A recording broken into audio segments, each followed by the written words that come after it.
I bring on Congressman Chip Roy, the Republican from Texas, a member of the Freedom Caucus. As I mentioned a minute ago, it is the Freedom Caucus's stance that there should not be an omnibus big funding deal this fall or even in the lame duck session in the winter. They have said, let's wait that out until January, when presumably the Freedom Caucus members feel good about the chances of controlling the House. Congressman, very happy to have you on with us. Have you gotten a response from other Republicans, maybe Senator McConnell or other key Republicans on the Freedom Caucus proposal on the spending strategy?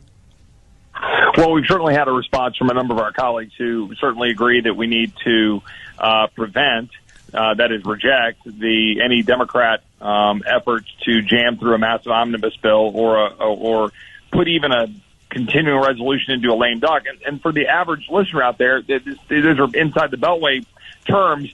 But really, what we're saying is we don't want to have this Democrat-led Congress, which has been jamming through all sorts of terrible policies, including the so-called inflation bill last week, that is detrimental to the well-being of this country. We don't want to have them pass the next big spending bill here in September as our government funding expires, nor do we want to punt this into a lame duck with a short-term CR where a lame duck would make this decision. Let's keep this simple. Let's have a spending freeze into the early part of next year.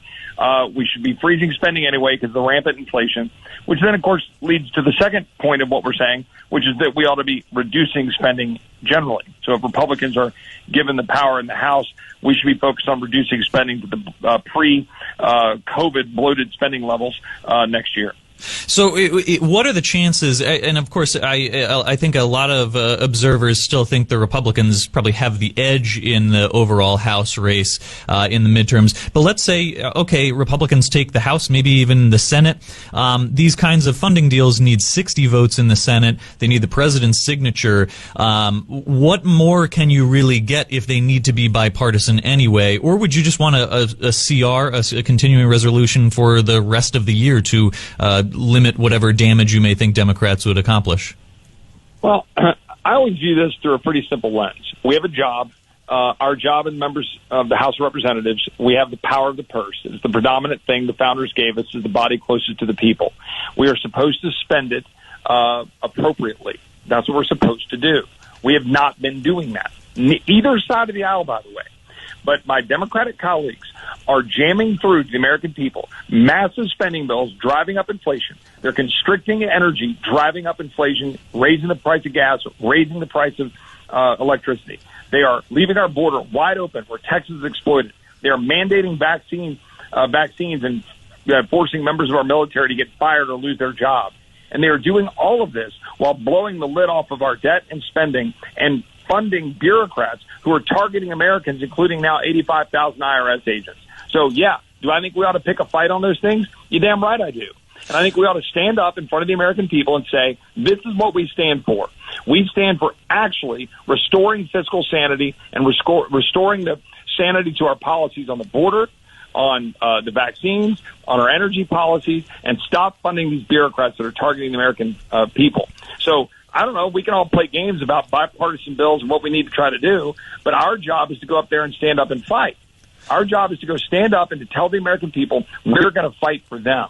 And I don't want to basically concede before we even start negotiate against ourselves, which is what Republican leadership too often does. Well, let me ask you, you mentioned a few issues. I want to ask you about the IRS in particular. Are Republicans going to use the stopgap funding measure to try to maybe attach anything on IRS policies? I'm wondering if you could try to demand something, if not to repeal part of the reconciliation bill. I know Republicans have talked about shifting from enforcement to customer service. Are you going to use the CR as leverage for anything on the IRS?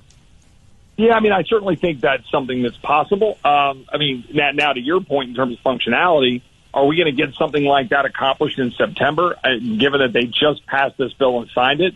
I wouldn't think so, which is why my basic landing spot is we should freeze spending in the form of a short-term CR into the early part of next year, let the voters speak when the voters speak, assuming that Republicans have control of the House. We'll see. We got to go earn it.